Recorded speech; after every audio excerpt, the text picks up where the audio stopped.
Vous êtes nombreux et c'était une joie de pouvoir vous accueillir tous pour cette cérémonie. Et je vous propose sans plus attendre, avant qu'on passe à la partie d'expression des vœux un peu plus formalisée, de voir ensemble une petite rétrospective de l'année 2022 qui est derrière nous mais qui est encore tout à fait présente. Et à la voir, on peut comprendre que certains soient un peu fatigués. Mais décidément, 2022 aura aussi été une belle année. Je vous propose donc qu'on voit le film et puis ensuite on se mettra en place pour la cérémonie proprement dite. Avant de mettre le cap sur 2023, revenons sur les nombreux événements de l'année 2022. Une année qui a marqué la reprise de la vie et des rencontres permettant de rassembler les Verriérois. Faire vivre les émotions du sport à tous, tel est l'esprit de terre de jeu dont est imprégnée la ville de Verrières-le-Buisson. C'est donc une très grande joie de vous retrouver pour cette traditionnelle mais renouvelée cérémonie des vœux. Nous n'en avons pas tenu en 2020 et 2021, enfin en 2021 et 2022, pardon, pour des raisons évidentes, et nous nous retrouvons enfin dans quelque chose qui est un retour à la normale et qui est un petit peu différent, puisque pour la première fois cette année, nous nous retrouvons un samedi matin et non pas un soir. Nous nous retrouvons aussi avec une invitation qui a été lancée à tous les Verriérois et non pas simplement à quelques-uns. Et c'est un symbole tout à fait précieux. Je vous remercie d'avoir répondu à cette invitation. S'il est heureux que nous nous retrouvions, et si c'est bien sûr cette joie qui doit l'emporter, nous ne saurions évidemment pas ne pas avoir une pensée pour ceux qui nous ont quittés depuis la dernière cérémonie des vœux. Leur visage demeure dans nos mémoires, et parce que nous vivons réellement ensemble et non pas simplement côte à côte, nous savons le prix de ces pertes. Ceux qui sont partis restent très présents dans nos cœurs, et certains visages manquent évidemment à cette cérémonie, mais nous nous en souvenons. 2023, déjà, après des débuts très chaotiques, malmenés par la crise sanitaire, les difficultés économiques et bien sûr la guerre, la troisième décennie du second millénaire va-t-elle enfin se décider à commencer vraiment à nous montrer son air? Il est difficile de le dire aujourd'hui, mais peut-être que oui, 2023 nous le permettra. Parmi les vœux que je formulerai, il y aura évidemment celui de la paix et de l'éloignement de ces spectres qui nous rappellent la fragilité de nos vies, de nos corps, de nos institutions, de notre civilisation même. N'oublions pas, comme le disait Paul Valéry, que les civilisations aussi sont mortelles et que, comme les initiateurs d'une guerre injustifiable, les marchands de rêves qui prétendent la remplacer par d'autres pourraient bien être les apôtres de régressions funestes et d'une redoutable décivilisation. Après avoir été en expansion continue, nous avons découvert que l'Union européenne pouvait être appelée à se réduire et à être divisée. Alors que nous croyions la paix acquise, nous avons douloureusement réalisé que la guerre et son cortège de fléaux est un mal encore présent, actuel, alors que nous ne pensions pas avoir à y être confrontés dans toute sa cruelle réalité. Beaucoup ici mesurent le poids de ce vœu de la paix. Pour les Verriérois, le Burkina et le pays, de l'amitié et de la joie. Nous savons la crise que traverse à l'heure actuelle ce pays et nous aurons évidemment de nombreux vœux pour nos amis de Zorgo et à travers eux pour que tous retrouvent la paix au pays des hommes intègres. Nous savons que la paix, en effet, est toujours une option ouverte. Nous avons célébré, et cela a été rappelé dans le film en 2022, les 50 ans du jumelage avec nos amis de Velof. Nous accueillerons en 2023 une délégation du conseil municipal de Velof et installerons un mât de mai à Verrières pour marquer notre proximité. Le chemin parcouru par la France et l'Allemagne, Le chemin parcouru ensemble est un formidable ferment d'espérance et justifie la foi que nous pouvons avoir dans la paix.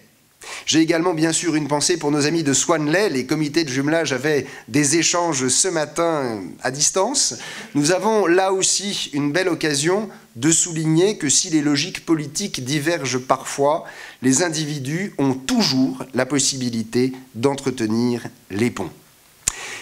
2022 est derrière nous et bien des choses, on l'a vu dans le film, ont eu lieu dans notre ville.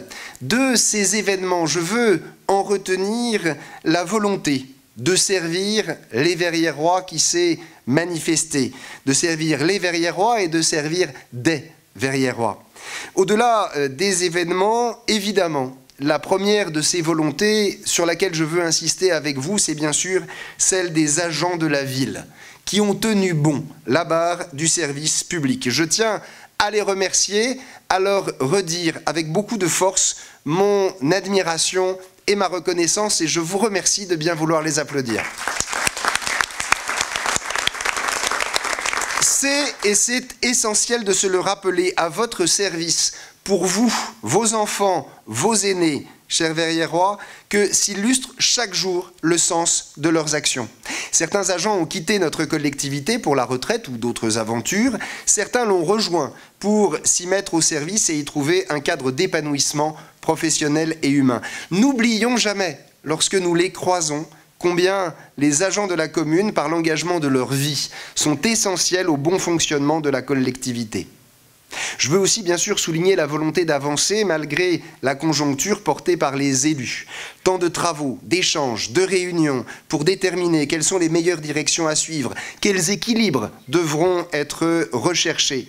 Les élus partagent cette constante préoccupation de faire le mieux possible au service de tous, et c'est ici chacun d'entre eux que je veux remercier en votre nom pour leur engagement considérable et constant, et je pense qu'eux aussi, d'où qu'ils soient, méritent bien un applaudissement. Je ne vais pas reprendre l'ensemble des éléments qui ont été présentés dans le film, mais j'ai quand même envie, parce que vous êtes assis et que vous êtes là, d'insister sur quelques-unes de ces réalisations, quelques-uns de ces traits saillants. En commençant peut-être par la rénovation de la cour de l'école des Gros Chênes, que chacun d'entre vous n'a pas vu, autrement que peut-être par quelques photos, et que pourtant chacun devrait voir. Cette rénovation de la cour, je la crois exemplaire, elle est récréative, propice au développement des enfants, très végétalisée, confortable, écologique, par les matériaux employés et la perméabilité. On y a même réutilisé les revêtements anciens sur place, et cette cour, elle donne vraiment envie d'y passer du temps. Je voudrais aussi, bien sûr, souligner à quel point l'installation des panneaux solaires sur le toit de l'école Bois-Loriot pour produire une partie de l'électricité consommée par l'ensemble constitué des écoles et du restaurant scolaire est important. La meilleure des énergies, nous l'apprenons chaque jour, est celle que nous ne consommons pas, certainement, mais celle produite sur place est plus intéressante que celle qui vient de très loin. Il y a aussi la poursuite des travaux, nous en reparlerons encore à de nombreuses reprises, de la médiathèque André Malraux pour doter Verrières d'un pôle culturel qui ne soit pas seulement une médiathèque, pas seulement un musée, pas seulement un café littéraire, pas seulement un lieu de travail, mais tout cela et plus encore. Nous voulons faire de ce centre André Malraux un lieu de vie et de rencontre ouvert sur la ville, où toutes les générations auront plaisir à se retrouver et à passer du temps. La volonté que j'évoquais, c'est aussi celle de rejoindre les Verrières-Rois dans leurs besoins, dans leurs attentes. Et ça a été souligné par l'inauguration du point justice pour rassembler très près des Verrières-Rois, juste entre l'hôtel de ville et le marché, un certain nombre de permanences, un certain nombre de services qui sont assurés par des intervenants associatifs, publics, qui viennent répondre aux besoins des uns et des autres.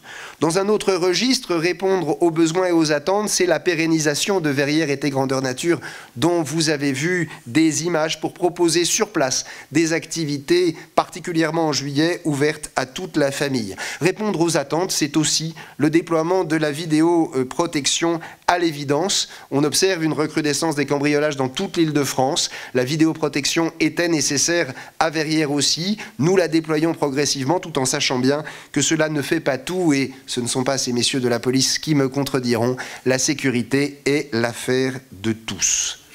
La volonté, c'est aussi celle, ça a été rappelé aussi, de s'engager au service de la fraternité.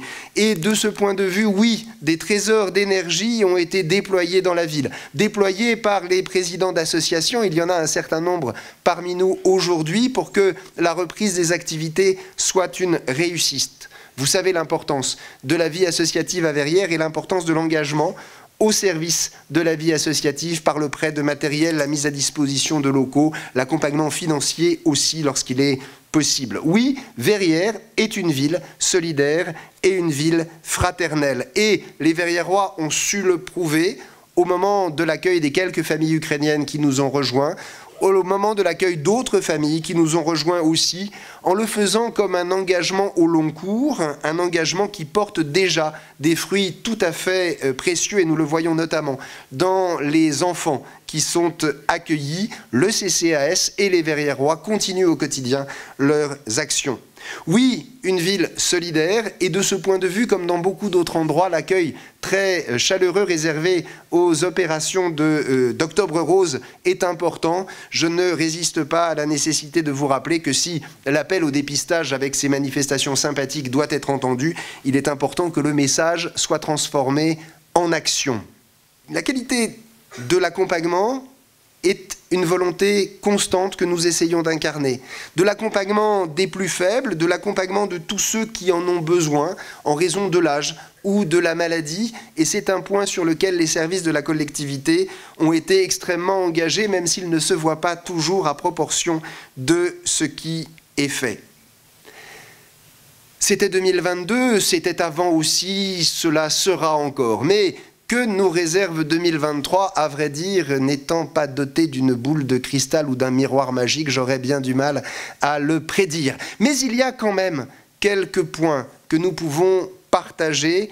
À Verrières, en 2023, il y aura, c'est sûr, de la sobriété, il y aura aussi des projets. 2023, oui, bien sûr, sera placé sous le signe de la sobriété énergétique en premier lieu, en raison notamment de la hausse spectaculaire du coût de l'énergie. On en parle partout, vous le connaissez. Nous avons d'ores et déjà décidé, même si la réalisation évidemment prend du temps, de passer à la technologie LED, pour toutes les lampes de la ville, intérieures comme extérieures, et de remplacer les chaudières de la ville dans les écoles par des pompes à chaleur, en tout cas de les compléter par des pompes à chaleur à chaque fois que cela est possible. L'âge moyen de nos chaudières est de plus de 40 ans. Moi, je trouve ça très jeune, mais il semblerait quand même qu'il soit le bon moment pour passer à une autre étape. Et le fait est que nous n'avons pas le choix. Il nous faut répondre à des impératifs contraints liés à ces enjeux énergétiques. Mais on ne peut pas y voir que du négatif.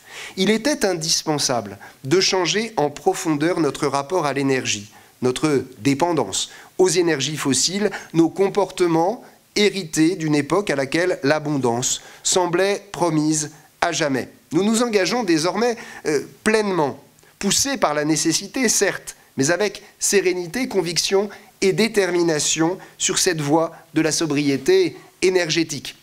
Et cela porte déjà des fruits. Bien sûr, il faudra, pour que cet effort soit un succès, que les comportements de tous changent. Il ne suffit pas de chercher dans la technologie une réponse, c'est dans le comportement de chacun, dans les comportements collectifs, que l'on pourra avancer. Et de ce point de vue, oui, il faut accepter de moins chauffer, que des bâtiments soient fermés d'une façon plus importante, de moins éclairés, de ne pas ouvrir inconsidérément portes et fenêtres. Les investissements ne suffiront jamais si les usages ne changent pas. Mais la sobriété, c'est un état d'esprit qui doit être partagé et qui peut, nous nous souvenons des enseignements de Pierre Rabhi, être heureuse.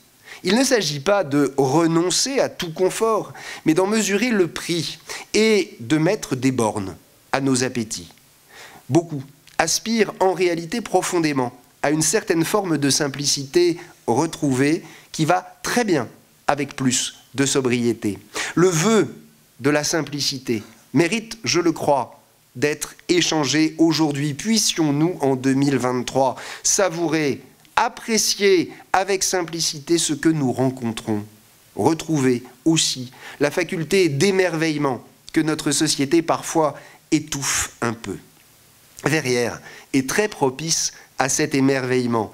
Et il se trouve dans des rencontres qui sont faites, dans des sourires, dans des sentiments partagés, dans des lieux, dans la forêt, le long de la Bièvre, le long de nos frontières qui n'en sont pas, ce ne sont que des ponts, dans les images vues, dans les sons perçus, dans les voix, oui. La sobriété à laquelle nous sommes conduits est susceptible de nous amener à renouveler beaucoup de choses, à mesurer la portée de gestes auparavant vécus comme anodins, à retrouver une interrogation fondamentale sur la valeur de ce qui fait notre quotidien et à faire peut-être davantage la part des choses entre ce qui est essentiel et ce qui n'est qu'accessoire. Pour la ville, la sobriété doit aussi être budgétaire, évidemment. Les contraintes financières, notamment celles liées à la crise énergétique que j'évoquais, vont avoir des effets contraignants pour notre collectivité et nous ne pourrons pas les ignorer, notamment au moment de construire le budget de 2023. Mais nous refusons absolument de nous résigner et de renoncer à ce qui fait l'essence de l'activité municipale, à accompagner les Verriérois, tous les Verriérois, à entretenir notre patrimoine et nos espaces verts, à développer de nouveaux projets aussi, quand même, pour répondre aux besoins de nos administrés. Oui, même si nous devons anticiper des contraintes nombreuses, nous entendons porter des projets pour notre ville et les mener à bien. Il y a la sobriété, il y a les projets. Nous avons initié depuis plusieurs années certains projets qui verront justement leur réalisation ou des avancées significatives en 2023. C'est le cas en matière de santé, cela a été rappelé avec la maison médicale Saint-Fiacre, juste à côté d'ici, qui devrait ouvrir en mars 2023 et accueillir, oui, de nouveaux médecins à Verrières, en renfort de ceux de nos généralistes qui restent parmi nous. On a le droit d'être un peu comme saint Thomas, attendons l'inauguration pour applaudir, elle va venir. C'est un premier pas dans la consolidation du renouvellement d'une médecine de proximité dont nos administrés ont tant besoin. Ça n'est qu'un premier pas. Dans le domaine des mobilités, nous devrions parvenir à la fin des études à la mise en œuvre d'une partie, n'est-ce pas cher Nicolas, du RER-V, le RER vélo, qui traversera Verrières pour une de ses branches, reliant le plateau de Saclay à Paris par des voies sécurisées. Nous poursuivons l'élaboration du plan vélo déjà lancé et il est essentiel, au-delà, d'accompagner les nouveaux modes de déplacement bénéfiques au demeurant tant pour la santé que pour la planète. À cet égard, l'objectif est clairement, ça a aussi été rappelé, d'apprendre à vivre ensemble et de permettre une authentique coexistence entre les différents modes de déplacement. Nous aurons aussi l'occasion d'avancer de façon structurante sur certains projets urbains. Nous allons mettre en œuvre la modification du PLU dont le principe a été arrêté et qui, pour être moins profond qu'une révision, n'en marquera pas moins une étape importante dans la protection de notre environnement et de notre cadre de vie. Il s'agit de permettre l'accueil de quelques projets de façon raisonnée, répondant à nos besoins et surtout aux contraintes qui sont les nôtres, sans porter atteinte au caractère de notre ville. Poumon vert, unique à l'environnement et au cadre de vie précieux à chacun d'entre nous. Il s'agit, comme en matière de sobriété énergétique, en réalité, d'approfondir la dynamique lancée avec la charte communale du plan climat-air-énergie qui a été adoptée au terme d'un processus participatif auquel chacun d'entre vous a été invité à contribuer. C'est dans cet esprit que nous travaillons avec l'ONF et que nous avons rejoint l'Association des communes forestières d'Île-de-France. C'est dans cet esprit que nous allons lancer des travaux autour des parcelles qui pourraient retrouver, au-delà des classements, un usage agricole. Nous devrons réfléchir ensemble à la possibilité de restaurer cet usage et à la manière de le faire pour renouer avec ce qui a fait longtemps l'identité de Verrières. Des travaux seront menés à ce sujet dans les tout prochains mois. Si nous n'entreprendrons certainement pas d'importants travaux de voirie, nous allons continuer à améliorer la sécurité et le cadre de vie avec la mise en place d'aménagements spécifiques et bien sûr répondre aux situations d'urgence.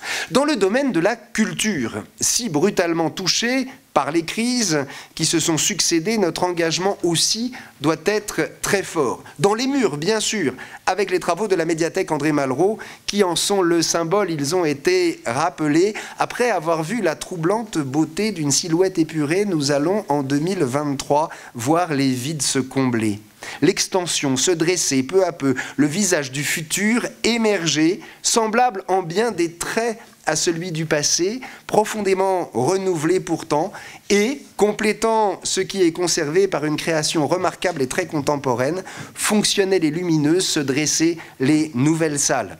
Je l'ai rappelé, ce sera beaucoup plus qu'une médiathèque, un tiers-lieu, un musée, du végétal, un café littéraire, une terrasse ouverte. Une terrasse ouverte, oui, sur la culture au sens propre comme au sens figuré. Mais au-delà des murs, la culture est humaine même lorsqu'elle est urbaine. La reproduction des œuvres lauréates de la dernière édition du concours des photos orne les grilles du parc Régnier et embellissent l'hôtel de ville. Le prochain concours va bientôt être lancé. Avis à tous les amateurs, vraiment participer. La biennale l'a à nouveau illustré, les artistes verriérois sont nombreux, quel que soit leur champ d'expression, et nous ferons tout notre possible pour les accompagner. Au-delà de la richesse de ce qui est proposé, ici même à l'espace Bernard Mancienne et à l'Orangerie, avec son programme d'exposition, nous allons poursuivre le dispositif d'éducation artistique proposé aux écoles de la ville, poursuivre aussi notre démarche d'encouragement des concerts en plein air, c'est cela aussi, Verrières Ville Arboretum. Nous ambitionnons enfin, à la suite du hors-scène et des défis de Verrières, de proposer un événement destiné à devenir annuel et réunissant culture, jeunesse, sport pour les familles, afin que tous les Verriérois aient la possibilité de se retrouver au début de l'été pour l'estival, une fête pour tous et particulièrement pour les familles et les jeunes. C'est par la jeunesse, c'est avec les familles que je souhaite conclure cette évocation des quelques grandes lignes de ce que nous pouvons voir de 2023. L'accompagnement des plus petits sera évidemment présent à l'agenda municipal. Nous avons la chance d'avoir un réseau d'acteurs de la petite enfance dynamique. Il nous faut mieux l'accompagner et nous travaillons à renforcer les liens avec chacun d'eux. Il y a aussi, nous l'avons déjà évoqué, la question de la réalisation d'une nouvelle crèche en remplacement de la crèche de la Vaudonnière. Dans l'accompagnement des écoles aussi, nous allons bien sûr continuer à soutenir les projets qui y sont développés. Nous allons poursuivre des investissements dans les bâtiments, même si nous sommes contraints, particulièrement sur les sujets énergétiques, bien sûr, mais également nous allons maintenir, quelles que soient les contraintes, l'accompagnement humain, notamment avec les ATSEM, dont la présence est si utile au bon démarrage des apprentissages. Nous étudierons au-delà des cours de natation désormais mis en place, la possibilité de développer un projet innovant autour de l'aisance aquatique pour aider les enfants dès la maternelle à se familiariser avec l'eau, mais ça n'est encore qu'un projet, nous en reparlerons. En matière culturelle, outre les partenariats avec le service de la culture, l'espace Bernard Mancienne et l'Orangerie, nous allons, je l'ai rappelé, continuer le CLEA qui nous rassemble d'ailleurs avec nos amis d'Antony et de Massy. Parlant des enfants des écoles, je dois bien sûr vous dire toute la joie qui est la mienne d'être si bien entouré par les membres du conseil municipal des enfants qui fonctionne désormais pleinement avec 16 jeunes conseillers qui m'entourent, élus de toutes les écoles de la ville, qui s'engagent très pratiquement au service de la collectivité et qui inscrivent réellement leur énergie dans des projets concrets dont bénéficient tous les enfants de Verrières et au-delà. Nous leur devons notamment des œuvres de street art, un parcours de billes, de nouveaux nichoirs, l'aménagement du jardin du relais, des interventions de la SPA dans les écoles, bien d'autres projets qui sont portés et bien d'autres qui émergeront. Ils ont déjà, si jeunes, rencontré le président de la République. Ils ont déjà, merci, découvert le Sénat. Avec la complicité active de la Société des membres de la Légion d'honneur, nous leur réservons une surprise pour l'année prochaine, mais c'est une surprise. Leur présence au manifeste, elle sera belle. J'espère, j'y crois. Leur présence aux manifestations et commémorations officielles nous rappelle que c'est bien pour nos enfants que nous agissons et que notre responsabilité ultime est précisément de les accompagner, de les éduquer, de leur donner les clés pour comprendre le monde afin qu'ils assument le moment venu la responsabilité qui sera la leur de le conduire. Nous avons des devoirs vis-à-vis de nos aînés, bien sûr. Nous avons tant de devoirs vis-à-vis de nos enfants, beaucoup plus encore. Pour ce qui est de la jeunesse, nous avons également lancé dans la dynamique des assises les bourses Visa Jeunes. 2023 verra la consécration des 2 premiers projets accompagnés et certainement l'émergence d'autres. Nous allons aussi, dans la dynamique issue du renouvellement des équipes de l'espace jeune, poursuivre des opérations, job dating, job d'été en mairie et une nouvelle proposition, ils sont encore un peu jeunes, stage pour les 3e, avec un dispositif vraiment innovant. Il y a aussi maintenant à l'espace jeune cette proposition originale de dispositif Les métiers 360 degrés qui permet la découverte des différents métiers grâce à la réalité virtuelle. Ça ne fait pas tout, mais c'est une forme d'introduction et de découverte. Et puis bien sûr, le film aussi en a parlé et nous sommes au cœur de l'actualité. Je dois saluer la qualité des candidats verriérois à la 2e édition du concours d'éloquence de la communauté d'agglomération Paris-Saclay qui cette année portait sur la fraternité. Nos jeunes ont énormément de talent et s'il n'y a eu que 2 lauréats, c'était inévitable, ils nous ont tous permis de passer un moment très riche lors des présentations qui ont été faites. Je forme là aussi le vœu qu'il y ait davantage de candidats et je remercie aussi les verriéroises et verriérois qui ont accepté de participer au jury. Pour ce qui est du sport, qui ne concerne pas que les jeunes, bien sûr, nous devons lancer les premiers travaux de réfection du gymnase de la Vallée à la Dame cette année. Il y a urgence à reprendre une partie de la toiture et nous devrions également y implanter des panneaux photovoltaïques. Il faut développer un programme très ambitieux pour cet équipement en termes de réfection, d'isolation, voire d'agrandissement. Nous savons que nous n'aurons pas les moyens d'aller tout de suite aussi loin que ce serait souhaitable, mais nous avançons et nous ferons tout ce qui est possible. Le sport pour tous passera également par la réalisation en 2023 d'une aire de fitness extérieure ouverte à tous au stade Robert Desnos et du déploiement d'agrès en ville. Nous poursuivons ainsi la mise en place des propositions arrêtées lors des assises de la jeunesse qui continueront à inspirer nos activités jusqu'à la fin du mandat. Nous nous sommes fixés comme règle d'être à la fois réalistes et raisonnables et porteurs d'une dynamique pour la ville et pour ses habitants. Nous ne pouvons pas nous permettre de faire en sorte qu'on ne fasse que subir les conséquences de la crise que nous traversons. C'est précisément lorsque le ciel est couvert que la collectivité doit assumer son rôle dans tous les domaines. Verrières est une ville formidable. Nous avons une géographie unique, si proche de Paris sans n'être que banlieue. Un patrimoine naturel précieux, particulièrement avec le bois, l'arboretum, le parc Régnier, pour ne parler que des principaux lieux publics. Nous avons une histoire simple et profonde. Mais ce joyau serti sur la couronne de Paris trouve ses plus beaux reflets dans ceux des yeux de ses habitants, petits et grands. C'est pour eux, d'où qu'ils viennent, où qu'ils vivent, quelque réalité qu'ils traversent, c'est pour vous tous que nous devons avancer, prévoir, accompagner des évolutions, mettre en place des dispositifs de protection. Oui, cette année 2023 s'ouvre dans un climat économique difficile, mais nous relèverons ensemble les défis qui s'annoncent. Nous accueillerons ensemble les surprises que cette année va nous réserver. Je forme le vœu que nous sachions nous réjouir des bonnes, que nous soyons solidaires face aux moins bonnes, que nous comprenions que les unes et les autres contribuent en réalité à la beauté de cette vie que nous avons le privilège de traverser ensemble et non pas simplement côte à côte. Ensemble, oui, tout simplement. Pour vous, vos familles, vos amis, vos voisins, pour notre ville, pour les villes voisines et amies, pour notre pays, pour nos amis de Veloff, de Swanley, de Zorgo et pour tous ceux qui partout œuvrent au service du bien commun, faisons tous en sorte que 2023 soit une très belle année et elle le sera. Je vous remercie.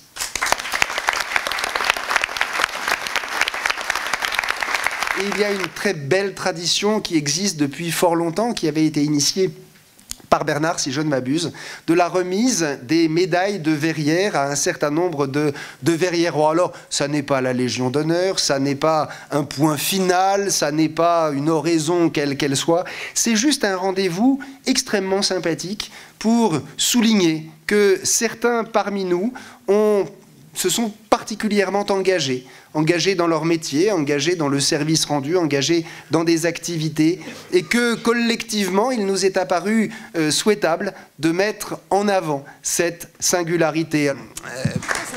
Le tennis, plus que la discipline, encore que, ça ne devrait pas, côtoie ton quotidien depuis ta jeunesse, puisque c'est à l'âge de 13 ans que tu as choisi ce sport. Tu as su faire de cette passion un métier, et après des études pour devenir professeur de PS, tu as pris la direction du club de tennis de Châtenay-Malabry à 22 ans. Tu as été la seule femme en France à diriger un club de tennis à l'époque, et tu y as multiplié les événements conviviaux, et familiaux. Tu y as créé une ambiance chaleureuse au sein du club, et tu y as passé 25 années de vie professionnelle. En 2010, tu as voulu donner à ta vie un autre cours, rejoindre une autre de tes passions, la cuisine, et tu as fondé ton entreprise Top Toc, qui dispense des cours de cuisine et propose aussi un service de chef à domicile. Tes enfants devenus grands et ta nouvelle activité professionnelle t'accordant un peu plus de temps libre, tu as pu te consacrer à nouveau au tennis et intégrer les circuits internationaux de compétition. Très attaché à notre ville de Verrières-le-Buisson dans laquelle tu as grandi, tu as nourri l'envie de lui être utile. Au culot, tu es allé à la rencontre de Bernard Mancienne pour lui faire part de ton intérêt et de ta disponibilité pour rejoindre sa future équipe municipale. Il te confiera rien moins que l'organisation des défis de Verrières. Et au cours du deuxième mandat que tu as accompli, aux côtés de Thomas, tu as lancé un événement qui a marqué les esprits, le concours de recettes. Championne de tennis, chef d'entreprise, conseillère municipale durant 2 mandats, nous pourrions dire cette fois que ton agenda ne supportait plus de nouvelles activités. Eh bien, si. Et Sophie a réussi à joindre ces 2 passions du sport et de la cuisine en se fixant un nouvel objectif, faire prendre conscience de l'importance de l'alimentation sur la santé. Par le biais de ton entreprise, tu as développé Top Ligne, permettant à toute personne d'apprendre les fondements d'une alimentation équilibrée et diététique. Et n'allez pas dire à Sophie que la cuisine saine rime uniquement avec plat à la vapeur. Elle vous démontrera aisément qu'il est possible de se faire plaisir tout en mangeant sainement. Un esprit sain dans un corps sain pourrait magnifiquement résumer cette philosophie de vie, une vie qui est déjà extrêmement remplie, mais vous l'avez compris, Sophie s'est libérée du temps. C'est au titre de ces actions, de ton dévouement envers la ville de Verrières, que je suis heureux de te remettre, au nom du conseil municipal, la médaille de la ville.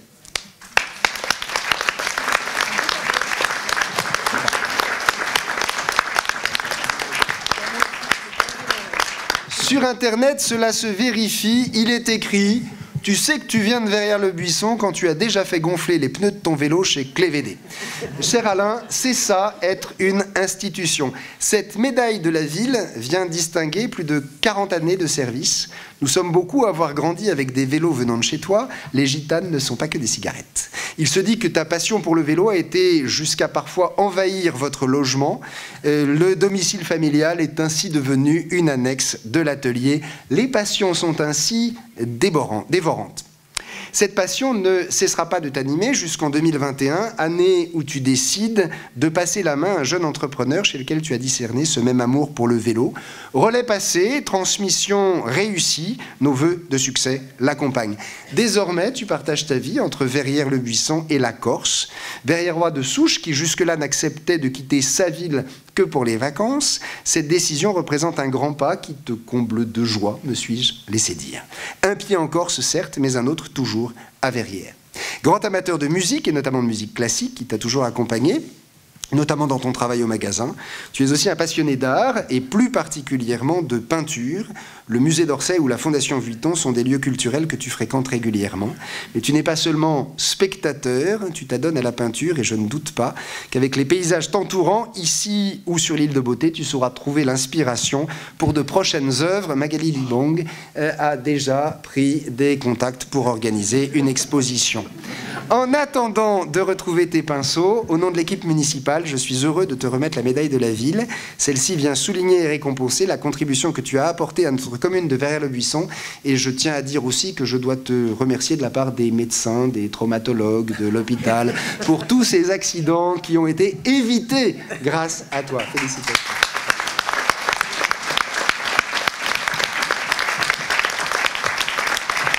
un matin, vous recevez une annonce indiquant une pharmacie à vendre à Verrières-le-Buisson.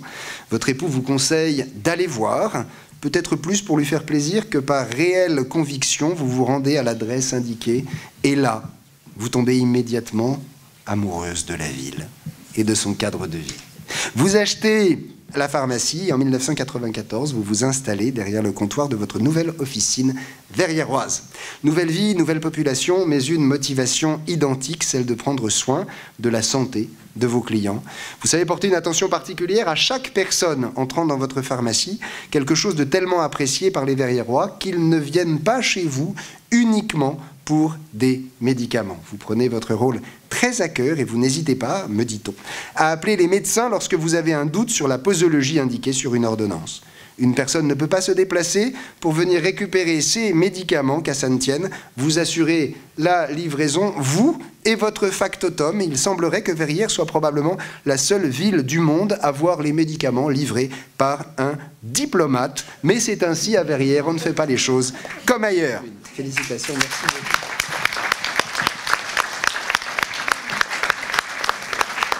Avec la charcuterie de Paron, vous avez su recréer cette atmosphère qui désormais n'existe plus que dans certains commerces de petits villages. Un lieu où l'on peut s'arrêter quelques minutes juste pour discuter, en sortant de la pharmacie par exemple, où les enfants ont droit à une petite attention, notamment les célèbres gougères, et qui finalement est un commerce dans lequel on est beaucoup plus qu'un client. Vous avez su perpétuer là l'histoire de ce lieu qui abrite une charcuterie depuis 1890. En témoigne à ce propos le livre de contes rempli à la plume, retrouvé par hasard dans le pigeonnier situé derrière la boutique, où j'ai appris qu'il était fait mention de certains clients répondant au nom de Mouchy qui me sont particulièrement chers. Au moment de transmettre la charcuterie de Paron à un jeune couple que vous avez pris soin de présenter à vos clients et d'accompagner dans leurs premiers pas, ce 21 septembre 2021, nous imaginons tous combien le pincement au cœur a dû être grand. Cependant, après avoir tant pensé aux Verriérois, il était temps de penser un peu à vous-même qui restez Verriérois pour notre plus grande joie. Ce travail, c'est votre œuvre. Vous pouvez bien sûr en être fiers, comme en sont fiers tous les vôtres, comme en sont fiers vos filles. Au regard de ces 30 années de travail et de votre contribution au dynamisme de Verrières, j'ai le plaisir de vous remettre à tous les deux, sans la diviser, en mon nom et en celui du conseil municipal, la médaille de la ville. Félicitations. Et là,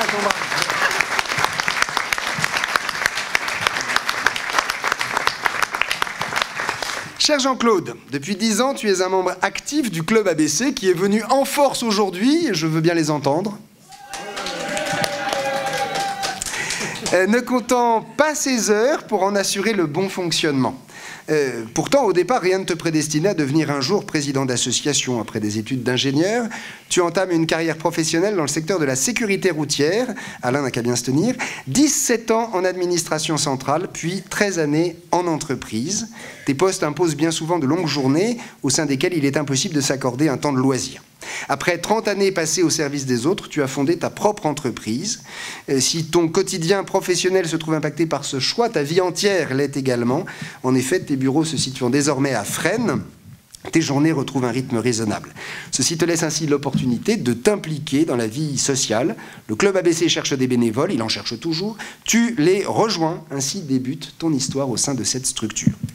Lorsque la présidente passe le relais, tu proposes ton aide. Avec les deux autres complices formant l'exécutif de l'association, vous décidez alors, ce qui est très original, d'éviter toute personnalisation de la fonction en instaurant une présidence tournante avec un mandat de 1 an. Votre objectif est avant tout de servir les intérêts de l'association, d'en assurer le bon fonctionnement. À côté du club ABC, tu as également de nombreux engagements sur la ville, toujours au service de justes et hautes causes, toujours en alliant il est un peu sérieux, mais le sourire et le sérieux, ce qui fait de toi l'un des visages incontournables de notre vie communale. Pour souligner la profondeur et la valeur de cet investissement au service du monde associatif et de ta participation à la dynamique de la commune, je suis très heureux, au nom du conseil municipal, de te remettre la médaille de la ville.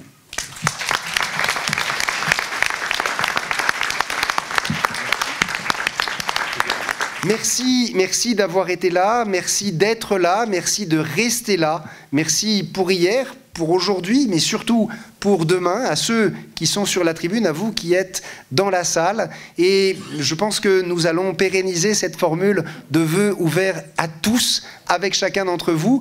Vous l'aurez compris, je vous l'ai dit, ce que nous avons à partager date de l'année dernière. Je vous invite donc collectivement à un exercice de convivialité et de sobriété en passant au Club 21 pour partager ensemble un cocktail qui a été préparé pour vous. Merci beaucoup et à nouveau, une très bonne année à chacun.